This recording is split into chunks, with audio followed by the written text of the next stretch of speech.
हरे कृष्णा। सभी का स्वागत है। श्रीमद् भागवत कथा आप श्रवण कर रहे हैं। पहला स्कंद, पहला अध्याय। आज हम सबसे पहले भगवान श्री कृष्ण का गुणगान करना चाहते हैं। उसके बाद हम आगे अपनी भागवत कथा कंटिन्यू करेंगे।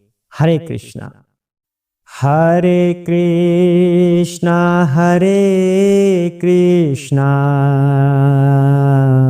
कृष्णा कृष्णा हरे हरे, हरे राम राम राम हरे हरे। हरे कृष्णा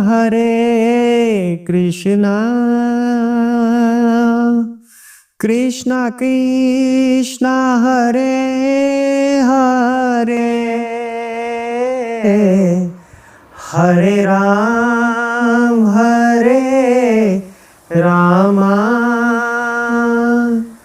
राम राम हरे हरे। हरे कृष्णा कृष्णा कृष्णा हरे हरे, हरे राम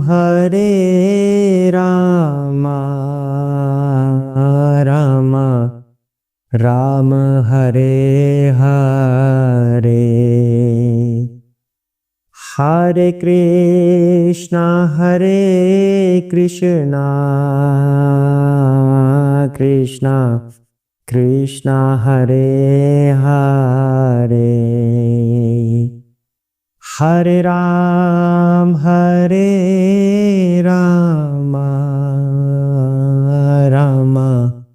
राम हरे हरे। हरे कृष्णा कृष्णा कृष्णा हरे हरे, हरे राम राम राम हरे हरे। हरे कृष्णा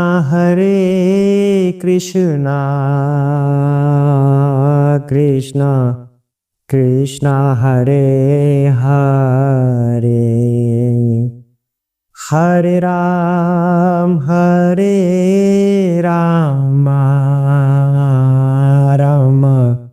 राम हरे हरे।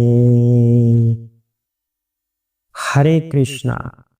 श्री गणेश की जय हो, श्री कृष्ण भगवान की जय हो, राधा माता की जय हो, हनुमान जी की जय हो, शिव शंकर भोलेनाथ की जय हो, सरस्वती माता की जय हो, गुरु महाराज की जय हो। जय विष्णु भगवान। ओम नमो भगवते वासुदेवाय। हरे कृष्णा। तो श्रीमद् भागवत कथा में क्या चल रहा है? सभी शौनक आदि ऋषि नैमिषारण्य में एकत्रित हो चुके हैं और सूत जी महाराज से विनती कर रहे हैं कि भगवान की दिव्य लीलाओं के बारे में हमें सुनाइए। भगवान के कौन कौन से अवतार हुए हैं, सभी भौतिक अवतार या आध्यात्मिक अवतार, जितने भी भगवान के अवतार हुए हैं सभी अवतारों के बारे में हमें सुनाइए। कलयुग में कितना अधर्म फैलने वाला है, तो कलयुग के लोगों के उद्धार के लिए हमें भगवान की कहानियाँ सुनाइए, भगवान के अवतारों के बारे में हमें सुनाइए। और ऐसे कहते कहते सूत जी की इतनी महिमा का बखान करते हैं शौनक आदि ऋषि, जिससे हमें प्रेरणा लेनी चाहिए। तो आइए आज का पाठ आरंभ करते हैं। आगे क्या विनती अब शौनक आदि ऋषि सूत जी महाराज से करने वाले हैं। हरे कृष्णा। वायं तु न वितृपयामा उत्तम श्लोक विक्रमे, यात् सेवतां रस ज्ञानं स्वादु स्वादु पदे पदे। हरे कृष्ण। हम उन श्री भगवान की दिव्य लीलाओं को सुनते थकते नहीं, जिनका यशगान स्तोत्रों तथा स्तुतियों द्वारा किया जाता है। उनके साथ दिव्य संबंध के लिए जिन्होंने अभिरुचि विकसित कर ली है, वे प्रतिक्षण उनकी लीलाओं के श्रवण का आस्वादन करते हैं। हरे कृष्णा। शौनक आदि ऋषि इस तरह से सूत जी महाराज के आगे प्रार्थना कर रहे हैं। क्या बता रहे हैं कि हे प्रभु, हमें भगवान की दिव्य लीलाओं के बारे में बताइए, हम श्रवण करना चाहते हैं। जिन लोगों ने भगवान के प्रति अपनी रुचि विकसित कर ली है, वे अवश्य ही भगवान की दिव्य लीलाओं को सुनना चाहते हैं। अब यहाँ पर एक बात आती है, जो भी ये भगवान की लीलाएं होती हैं, दिव्य लीलाएं, रामायण ले लीजिए, उसमें श्री राम ने बहुत सारे लीलाएं की हैं। महाभारत ले सकते हैं, श्री कृष्ण लीलाएं बहुत सारी हुई है महाभारत में भी। तो इस तरह से भगवान जो भी अवतार लेते हैं, जब भी एक भक्त भगवान की लीलाओं के बारे में श्रवण करता है तो वह कभी भी बोर नहीं होता। जितनी भी बार भगवान की लीलाओं का श्रवण करेगा, उतनी ही बार उसे एक नया ज्ञान सीखने को मिलता है। भगवान की दिव्य लीलाओं में और भौतिक जो कहानियां होती है, उनमें बहुत अंतर होता है। अब उदाहरण स्वरूप, हम टीवी में कोई मूवी देखते हैं, एक मूवी देखने के बाद क्या हमारा मन करता है कि दोबारा से हम उस मूवी को देखें? एक बार देखने से ही हमें उसकी पूरी स्टोरी पता चल जाती है कि इस फिल्म को, इस मूवी को इस स्टोरी के ऊपर बेस्ड बनाया गया है, कि इसमें हीरो की माँ ऐसी थी, हीरोइन की माँ ऐसी थी, और इनका ये उद्देश्य था, तो इस उद्देश्य के पीछे पूरी मूवी में लड़ते रहे और लास्ट में इनका उद्देश्य पूरा हो गया या नहीं हुआ। मतलब हमें कहानी एक बार में ही समझ में आ जाती।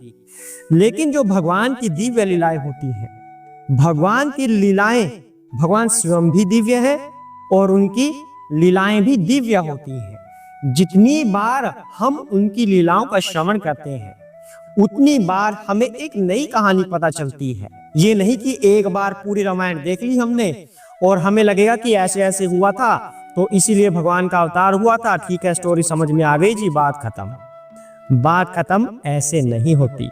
रामायण को आप जितनी भी बार देखेंगे, हर बार आपको एक अलग ज्ञान सीखने को मिलेगा। और ऐसा क्यों है? श्री रामचरितमानस में शिव जी स्वयं ऐसा कह रहे हैं सती माता के सामने कि भगवान के अवतार लेने के सभी कारणों को मैं नहीं जानता। भगवान के अवतार लेने के बहुत सारे कारण होते हैं। जैसे कि हमारा ये मूवी बनाने का कारण क्या है, इसके पीछे स्टोरी क्या है, हम किसी एक उद्देश्य को लेकर चलेंगे और उसके पीछे ये मूवी बना देंगे। लेकिन भगवान के अवतारों के अनेक कारण होते हैं। वो सभी कारण जब शिवजी महाराज को समझ नहीं आए तो हम जैसे तुच्छ प्राणियों को क्या आएंगे। तो शिवजी महाराज कहते हैं, भगवान शिव शंकर भोलेनाथ कहते हैं श्री रामचरितमानस में कि उनके अनेक कारणों में से कुछ कारण मुझे पता है, वह मैं आपसे बताता हूं। सती माता से जब बात कर रहे थे शिव जी, तो इसका मतलब क्या हुआ कि भगवान के आने के पीछे बहुत सारे कारण हैं, अर्थात भगवान बहुत सारी दिव्य लीलाओं के लिए प्रकट होते हैं। अकेली रामायण में ले लीजिए, भगवान राम के आने के कितने कारण हमें पता है। विचार कीजिए, रावण को मारना खाली एक ये कारण नहीं था, और भी बहुत कारण है। शबरी से मिलना, उनका उद्धार करना था। अहिल्या माता से मिलना, उनका उद्धार करना था। परशुराम जी ने जो धनुष स्थापित किया था शिव जी का, उसके बारे में भी कुछ करना था कि इसका ऐसे ऐसे हो, तोड़ना था धनुष। तो इस तरह से बहुत सारे अनगिनत कारण होते हैं भगवान के अवतार लेने के, जो हमें एक बार श्रवण करने से कभी भी पता नहीं चलते, क्योंकि हम कलयुग के तुच्छ मनुष्य हैं। तो इसलिए जितनी भी बार हम कोई शास्त्र सुनते हैं, पढ़ते हैं, जैसे श्रीमद् भागवतम, रामायण, श्रीमद् भगवद गीता, तो हर बार हमें एक नया ज्ञान सीखने को मिलता है और हमारी रुचि और ज्यादा उसमें बढ़ने लगती है। ये फर्क है आध्यात्मिक ज्ञान का और भौतिक ज्ञान का। वही शौनक आदि ऋषि यहाँ पर बोल रहे हैं कि जिसने परमात्मा के बारे में अपनी रुचि विकसित कर ली है, उसका तो आनंद ही आनंद, वह भगवान के बारे में अवश्य सुनना चाहेगा। तो यहाँ पर कह रहे हैं कि ऐसे लोग प्रति क्षण अपने जीवन के हर एक क्षण में भगवान के बारे में श्रवण करना चाहते हैं, उनके नाम का आस्वादन करना चाहते हैं, और हम लोग वही हैं। ऐसा शौनकादि ऋषि कह रहे हैं, अपने बारे में ही तो कह रहे हैं, तभी तो उनसे प्रार्थना कर रहे हैं कि आप उनके बारे में, भगवान के बारे में हमें बताइए, हमें सुनाइए, क्योंकि हम हर क्षण भगवान के बारे में सुनना चाहते हैं। अगले श्लोक में अब पता लगेगा कि शौनक आदि ऋषि ने कितने सालों के लिए ये सिस्टम स्थापित किया था कि हमें कितने साल तक सुनना है। आइए अगले श्लोक पर बढ़ते हैं और जानते हैं शौनक आदि ऋषि अब इसमें क्या कह रहे हैं। कृतवान किल कर्माणि सह रामेण केशवः अतिमर्त्यानि भगवान गूढ़ कपट मानुषः। हरे कृष्ण।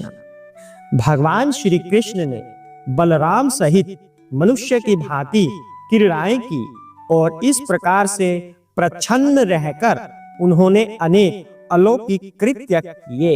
हरे कृष्ण। यहाँ पर श्री कृष्ण को बिल्कुल क्लियरली, बिना किसी संदेह के, परम पूर्ण पुरुषोत्तम भगवान बताया जा रहा है। कोई संदेह इस बात में नहीं है कि भगवान कौन है, सबके जनक कौन है, इसमें कोई संदेह यहाँ पर नहीं है। कह रहे हैं कि भगवान श्री कृष्ण ने बलराम सहित उनके जो बड़े भाई, जिन्हें हम जानते हैं बलराम जी को कि बड़े भाई के रूप में उन्होंने अवतार लिया है, शेष जी का अवतार है बलराम जी, उनके साथ अनेक क्रीड़ाएं की। वृंदावन में, गोकुल में बहुत सारी क्रीड़ाएं की। और फिर कह रहे हैं कि इस प्रकार से प्रच्छन्न रहकर उन्होंने अलौकिक कृत्य किए। अब अलौकिक कृत्य कैसे? जैसे भगवान श्री कृष्ण जब 7 वर्ष की उम्र के थे तब गोवर्धन पर्वत ऐसे उठा लिया था जो किसी भी मनुष्य के लिए संभव नहीं है। और भी बहुत से ऐसे कर्तव्य भगवान श्री कृष्ण ने किए हैं। जब वो छोटे थे तो उनके माता पिता समझते थे कि ये तो नन्हा बालक है, ये तो शिशु है, पर भगवान तभी कोई ना कोई ऐसा अद्भुत चमत्कार कर देते थे जिससे वो उन्हें किसी अन्य रूप में देखने लगते। तो इस तरह से भगवान ने बहुत सारे अलौकिक, अमानवीय कार्य किए हैं जो किसी बच्चे के लिए तो क्या, किसी बड़े के लिए भी संभव नहीं होते। गोवर्धन पर्वत को उठाना, और जो वो राक्षसी आई थी ताड़का, उसको ऊपर हवा में लेकर उड़ जाना, उसको मार गिराना, कितने सारे वक्रासुर, कितने सारे राक्षसों का वध किया भगवान श्री कृष्ण ने। कुबड़ी की सहायता की भगवान ने। क्या किसी डॉक्टर के पास ऐसा सामर्थ्य है कि हाथ लगाए और कोई कुबड़ी सीधी हो जाए? कोई बुढ़िया एकदम से यौवन अवस्था प्राप्त कर ले? क्या ऐसा किसी डॉक्टर के लिए संभव है? पर भगवान श्री कृष्ण ने तो ये सब कार्य कर दिखाया। हाथ लगाते ही कुबड़ी को सीधा कर दिया और उसका पुराना यौवन वापस उसे मिल गया। तो इस तरह से कह रहे हैं कि उन भगवान श्री कृष्ण के बारे में हमें बताइए जिन्होंने ऐसे ऐसे अलौकिक, अमानवीय कार्य भी किए हैं। आगे बढ़ते हैं। काली मागतमाज्ञाय क्षेत्रे अस्मिन् वैष्णवे वयम् आसीनाः दीर्घसत्रेण कथायाम सक्षणा हरे। हरे कृष्ण। यह भली भांति जानकर कि कलयुग का प्रारंभ हो चुका है, हम इस पवित्र स्थल में श्री भगवान का दिव्य संदेश विस्तार से सुनने हेतु तथा इस प्रकार यज्ञ संपन्न करने हेतु दीर्घ सत्र में एकत्र हुए हैं। हरे कृष्ण। यहाँ पर तो बड़ा ही गूढ़ ज्ञान मिल गया है इस श्लोक के माध्यम से। अब युग कौन कौन से हैं? सतयुग मतलब स्वर्ण युग, त्रेता युग मतलब रजत वाला युग, द्वापर युग अर्थात ताम्र युग, और चौथा युग कौन सा है? कलयुग। जो पहले के 3 युग हैं वो आत्म साक्षात्कार के लिए उपयुक्त होते हैं, लेकिन जो कलयुग है यह बिल्कुल भी उपयुक्त नहीं है। आत्म साक्षात्कार के लिए कुछ भी इसमें अनुकूलता हमें नहीं दिखाई देती। सतयुग में लोगों की आयु कितनी होती थी? लगभग 1,00,000 वर्ष। तो आत्म साक्षात्कार करने के लिए 1,00,000 वर्ष तक लोग ध्यान में बैठते थे।